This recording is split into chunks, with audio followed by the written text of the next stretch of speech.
Welcome to Diary of an Ex-Ho. I'm Cheri Hardman. I'm your ex-ho, and today's guest is Deece Casillas. So sit back, enjoy the episode, and remember the old saying, always a bridesmaid when you're a hoe. My name is Deece Casillas. I am in San Antonio, Texas. I am straight. I was born with a wiener. Take that as you will. Do with that what you want in today's society. And I have a girlfriend. All right. It's good to see you. I haven't ran into you or anything, I think, since the last time. I mean, we've, messaged about work and stuff, but since the last podcast that I had you on. Yeah, with your yeah. dog. Yeah. Oh, yeah, I guess that was, the pet, heavy petting. Heavy petting, yeah. Molly has since passed, unfortunately, Oh, but yeah. okay. I've got a gaggle of other dogs in my home. One's laying at my feet right now. Oh. So the first thing we always do on the show is a marry, shag, kill. All right. Okay. And I try to orient it to the person.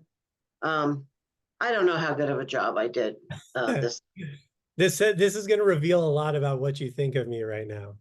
Not really, but it could potentially, but in this case it doesn't. So I'm going to share, and I'm going to go over there and grab it. I'm going to make it up. Oh God, I hope Mario Lopez is on this list. Okay, so you're going to marry one, you're going to shag one, you're going to kill one. I saw a post where you were, I don't know if it was your podcast or someone else's podcast, and you were talking about how you should be nice to people who work in customer service. Oh, yeah. Yeah. So here are your choices. These are all people that have worked in customer service. Okay. Okay. We have Lucy Liu, we have Nicki Minaj, we have Margot Robbie. Who are you going to marry? Who are you going to shag? Who are you going to kill? Well, first of all, can I ask a question? Yes. I've listened to a couple of these episodes. Is there a reason we make it clean and don't call it marry, fuck, kill? Or is we want to be romantic about it? It's because they say, like, in the first 10 minutes, you should try not to swear. Screw it up already. That's okay. I mean, they don't seem to be paying attention to what I'm doing anyway. I just, so okay. That's why, but that's why. Okay. I'm going to say marry, shag, kill. Okay. I'm going to go in that order. Okay. I'm not traditionally into blondes, but I would marry Margot Robbie. She seems like she'd be fun. Plus, she makes a lot of money. I could be just like boy toy on the yacht, which I feel like I'd be really good at. Shag, Nikki seems like she'd be fun for a night, but also she's going to get you shot eventually. So that's like a one night gotta go. Lucy Liu, I'm a traditional guy, and traditionally her people like to kill the girls. Generally not at her age, usually much at a younger age. So I would, sorry, Lucy, I'm just a traditional guy. So. All right. So you're just going to do that for them. Yeah. Yeah. All right. Goodbye, Lucy Liu. No offense to the Asian culture out there. Don't Shane Gillis me. Okay. When it comes to sex, would you rather watch or be watched? I think that's tough to say. I think it depends on who's watching, but I would probably say watch over be watched. Okay. Do you think that has changed over the years, or you think it's always pretty much been that way? I think always pretty much been that way. I'm not sure I want to be, not that I haven't taken risk in my life. I'm not sure I'm an exhibitionist where I want to know I'm being watched. That doesn't do much for me. Okay. Now, when you were growing up, what did your parents or whoever raised you call private parts? I don't know if they did.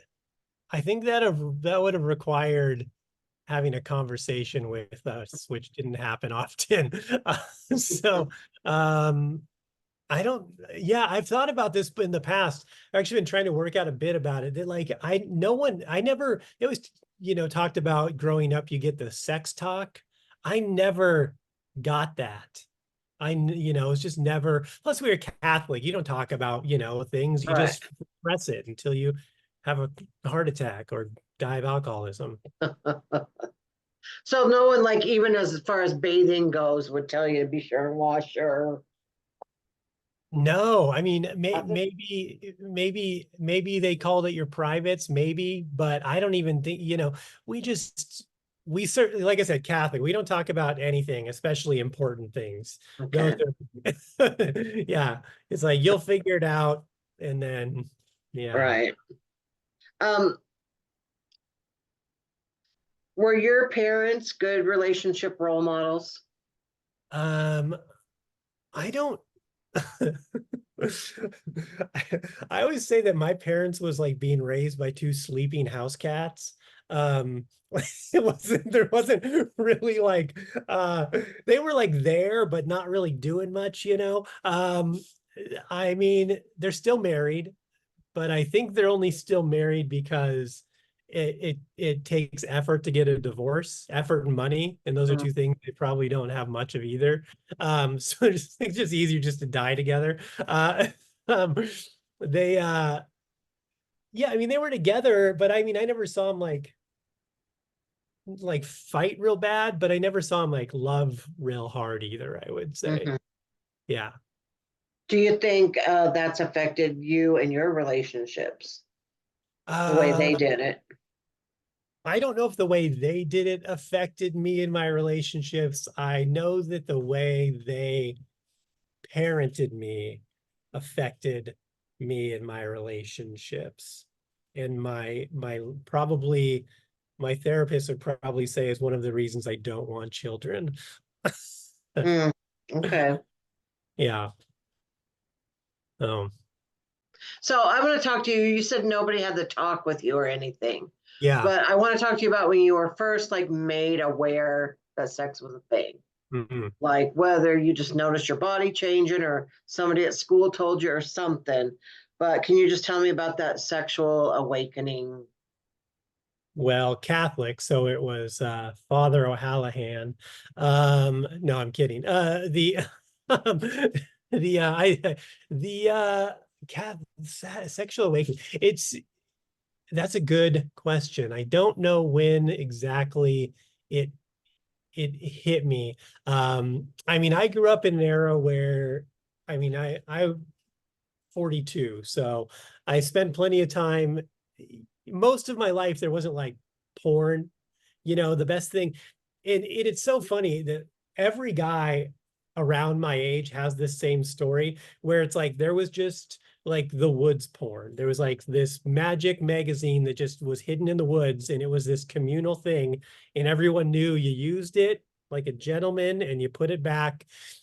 Um, and sometimes it wasn't even like full porn. It was just like, Sports Kitties. Illustrated swimsuit Oh, yeah. edition or something, or like, it's just something crazy, I mean, like, because I mean, like, like, I grew up having to beat off to imagination, like Mm, there's no, there, you just like, you'd read the description of an herbal essence bottle and you're like, I'm going to make that as sexy as I can.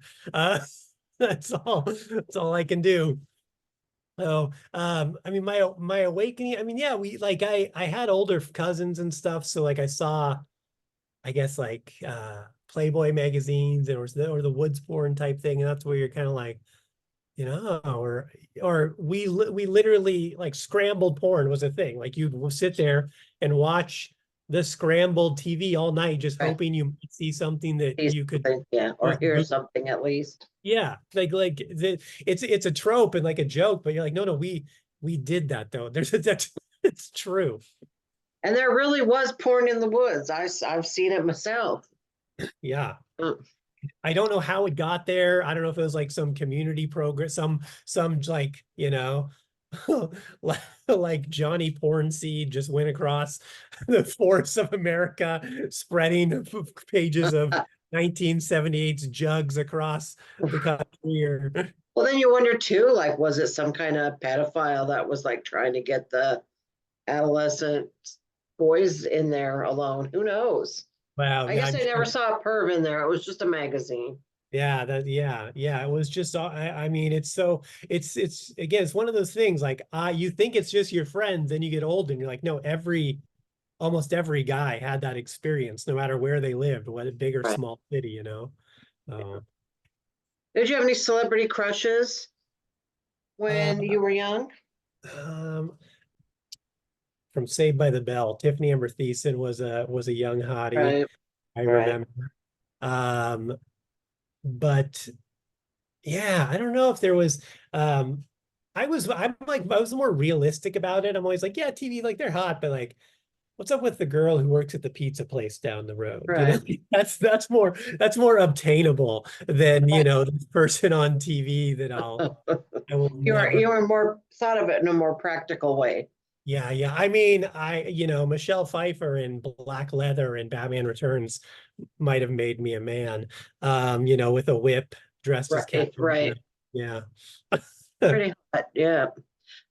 Okay, well, the next question is talking about mainstream movies that you had a hot scene. Was that really one that like gotcha Oh, yeah. in that outfit or I mean, yeah, that definitely was I mean, because what I was probably like 10 years old when that movie came out. It was probably like 92, I'm guessing.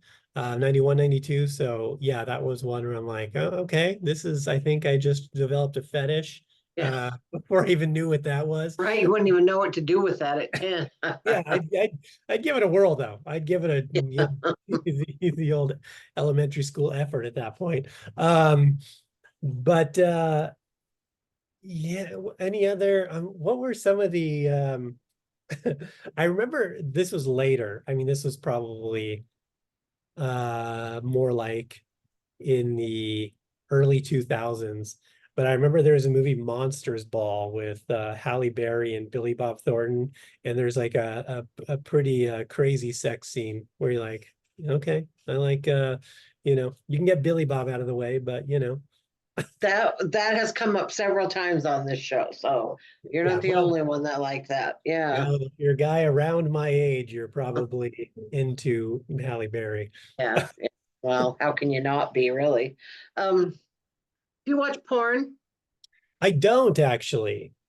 I gave it up several years ago, Okay. probably close to 5 years ago now, almost. Okay. For a reason, or you just it wasn't serving you anymore, or Yeah, I just felt like it was twisting my view. Like I already had a pretty bad view on relationships and dating and like intimacy. mm, So, and I felt like it wasn't doing me any favors.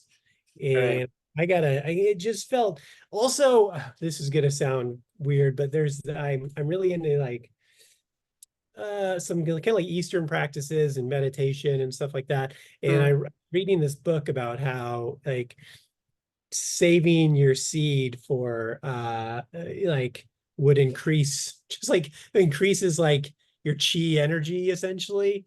mm, Uh, and I'm like, all right, well, when I first stopped, I'm like, it wasn't like I'm never gonna do it again. I was just like, I'm gonna try to stop. And my goal was if I ever go back to like I would never go because I also quit masturbating. I quit pleasuring myself also. So my point, I'm like, if I ever go back, I've gotta I can only beat off analog. Like I gotta remember, but only by imagination. That's the mhm. only way I would allow myself to do it again. And I just gave it up. That's interesting. That's really interesting. First of all, I don't think enough is said about the effect porn has on people Yeah. and how, in particular, men view women.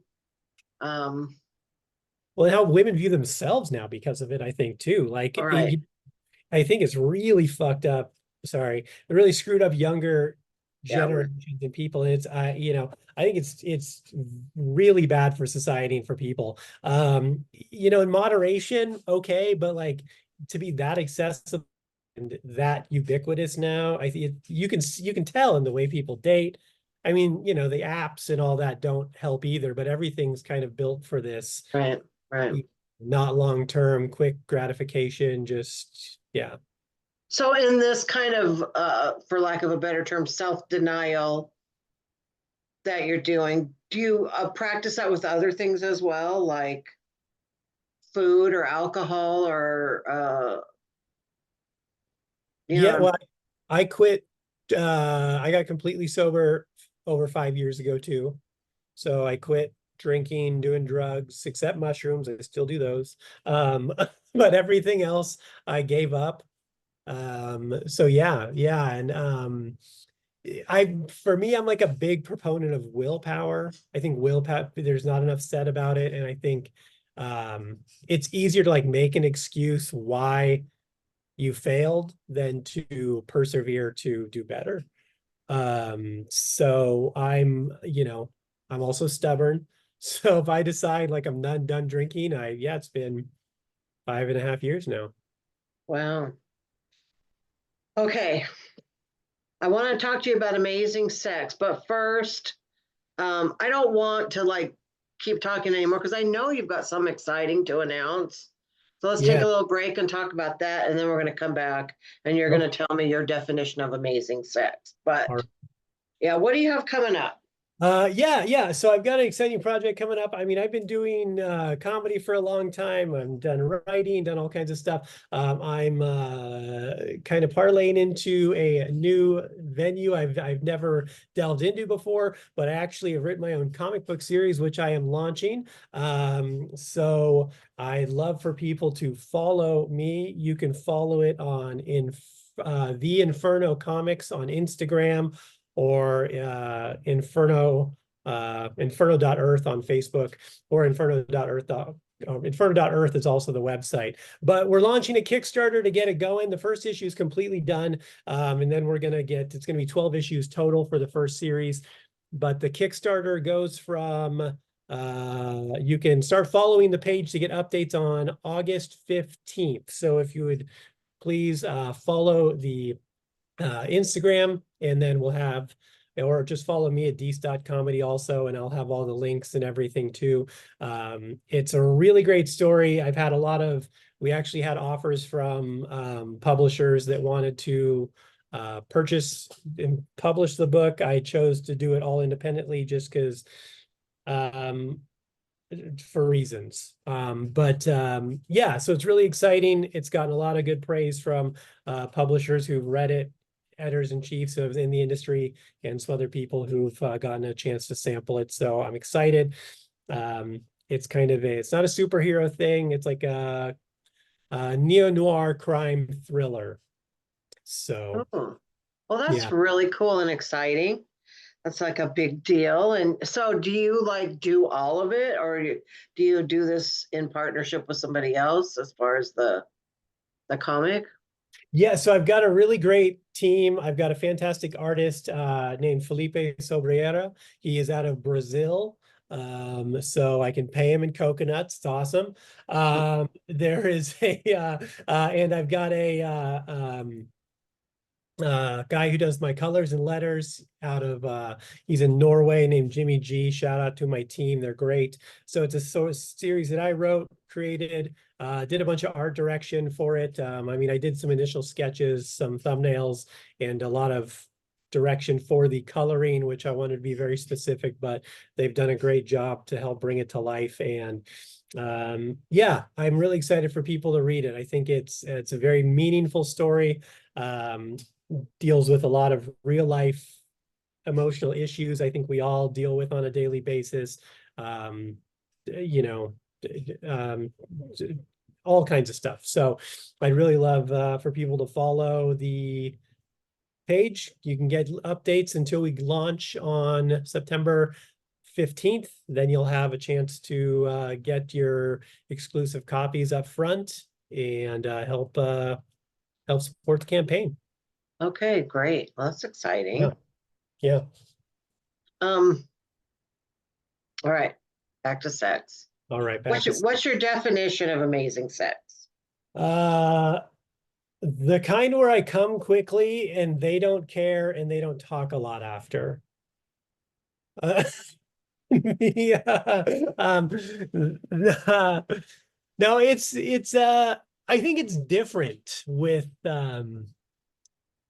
I feel like it's a little different each time, right? It's kind of like what mood are you in? What mood is your partner in? Are you guys feeling like passionate and like real romancy? Are you feeling animalistic? What are you looking for? I think what's best, I will say, this is going to sound cheesy, but I will say I think the true definition of amazing sex is when you find your perfect partner. That's when it really becomes good. Listen to you, all mushy and everything. It's so cute. All right, we're gonna go over to the wheel of sex Oh, question, and we'll have to get out of here and go to spin the wheel. oh, You only have to answer one question.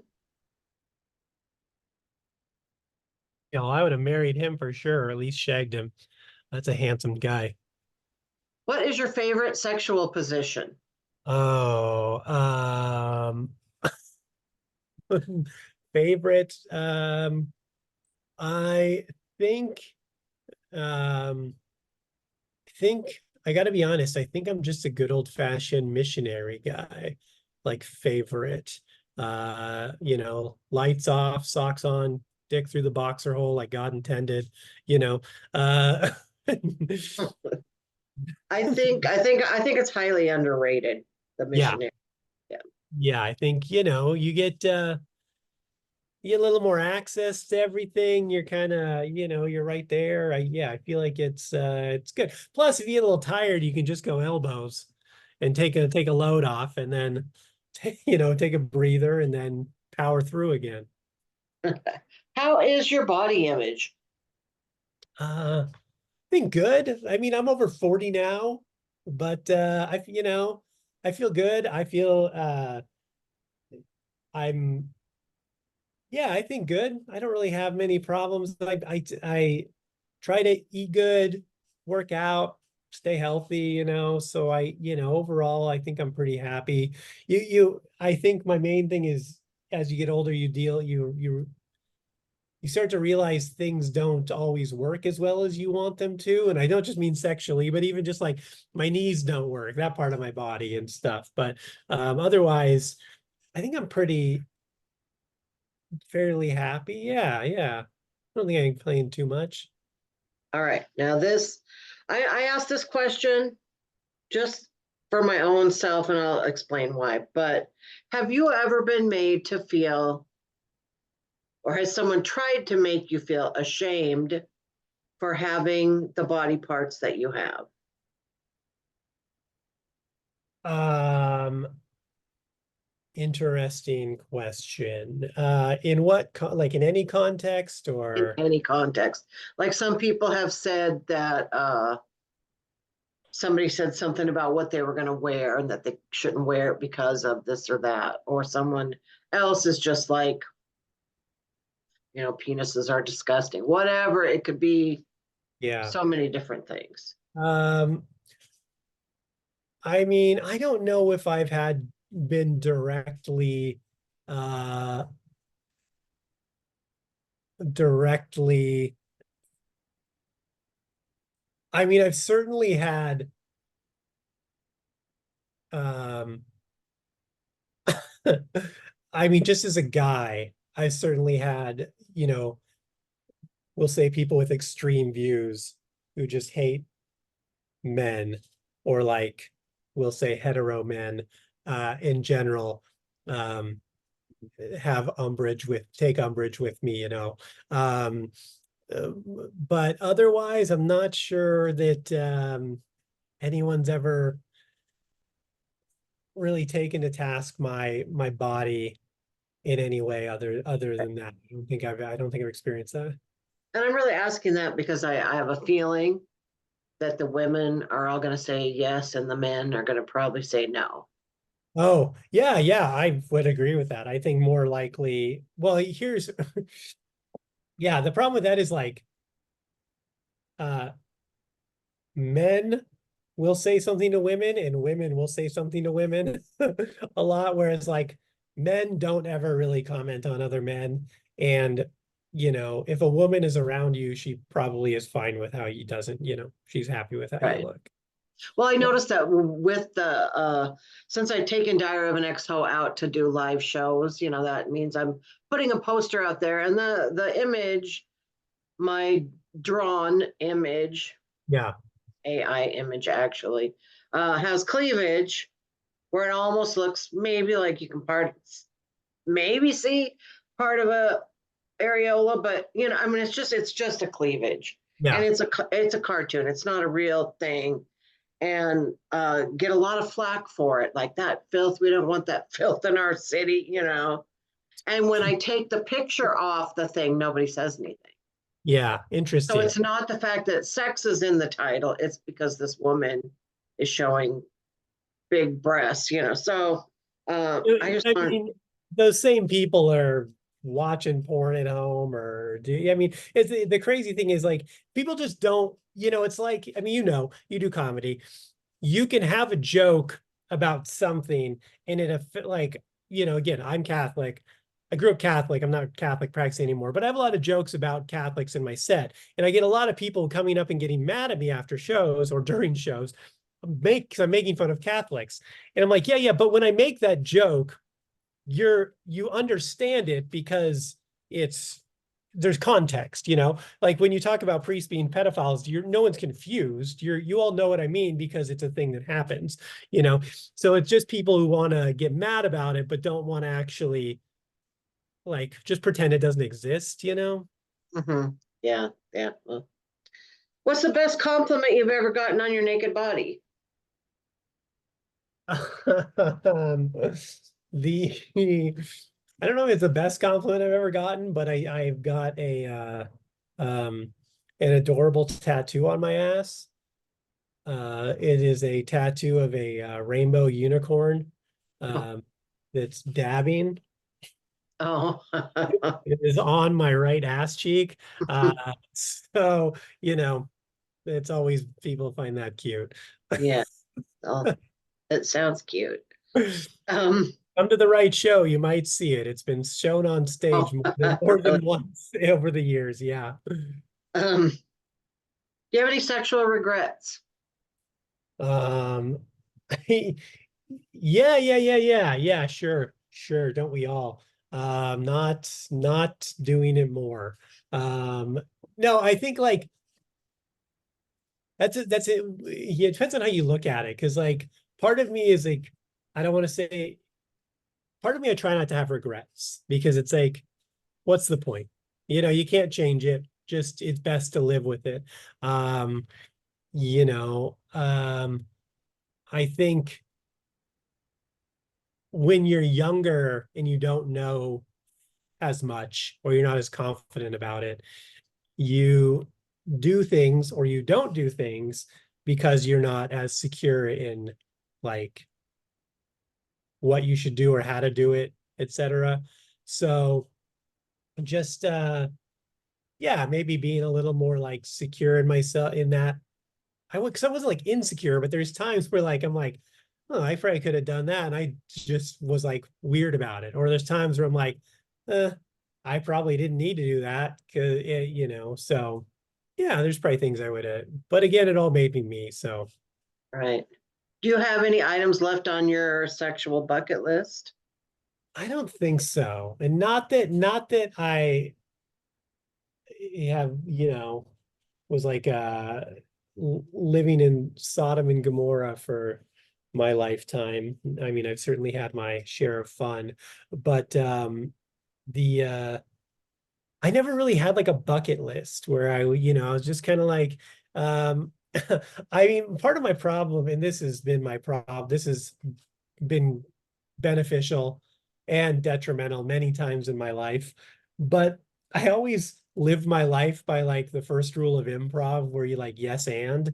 So like generally when anytime someone's like, hey, how about XYZ? I'm just like, yes, and like, you know, I was always because you know, I mean, I mean, I moved out of my parents' house before I was 16, was on my own forever. I was always kind of doing my own thing, raising myself. And so like I kind of had the autonomy to do whatever I wanted, and I Mhm. did. for a Right, long, I lived right. a very crazy, fun life, and now I just have my little mini farm in Texas and chill out. Uh, what's your host song? Like what song when you hear it kind of brings out your host spirit? Hmm.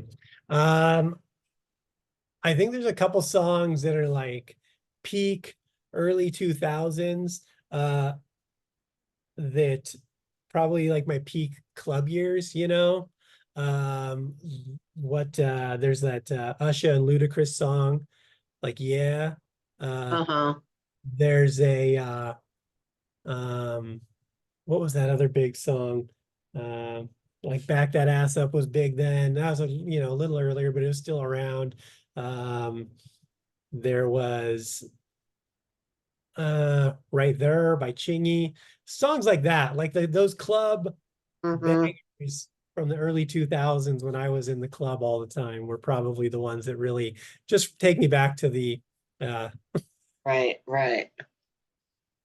All right, I'm gonna have you, we're gonna do 2 things now and then we're gonna be done. So first, I'm gonna have you just kind of go over that again, like where people need to look for oh you yeah. and your stuff. And then after that, I'm gonna have you tell me a sex story. Ooh, okay. Any, of your choosing, it can be as mild or wild as you would like. You want me to tell you mine? Uh-huh. Something that you've done that's happened to you, something that was funny, embarrassing, I don't know. But first let's get our pens out if we need them, or our phones out so we can write this down that you're gonna tell us and then Yes. tell us a story. So go ahead.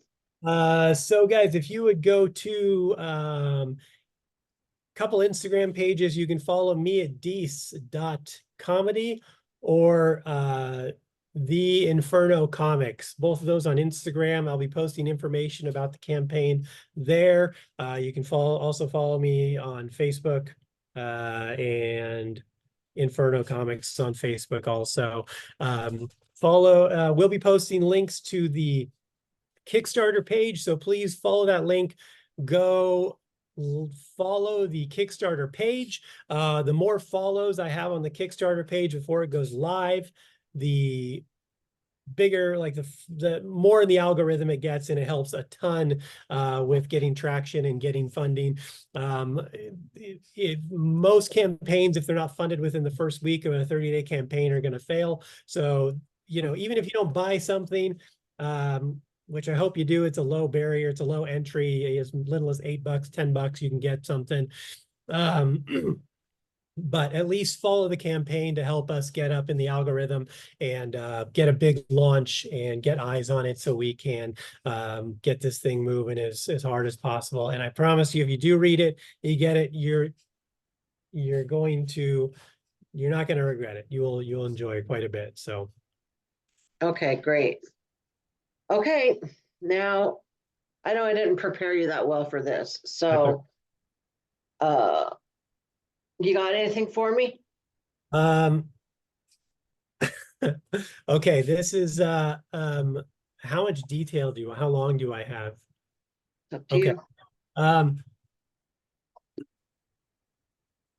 I will Um, I'll keep it a little short and a little sweet. This is just the Reader's Digest version, but Okay. um, many years ago, um, the girl I was seeing and I um, decided we were going to um, break into the church across the street from my house and desecrate its altar.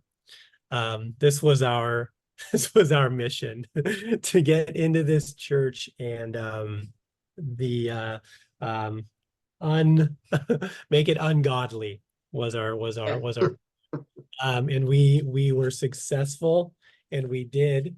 And I haven't lived in that area in a long time, but I have been back, and every time I drive by that church I think about how those people probably never realized that they were healing. That wasn't, that wasn't holy water spilled on the floor that night. To clean up the next day. And no horrible curse or anything happened to you after that.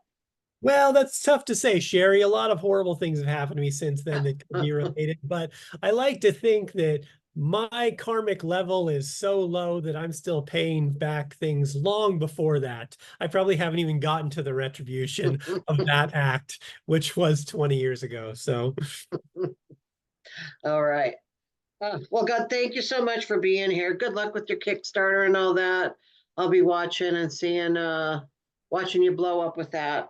thank you. I appreciate it. Thanks for having me too. All right. Well, fantastic. Have a great evening. Thanks, you All too. right. Bye-bye.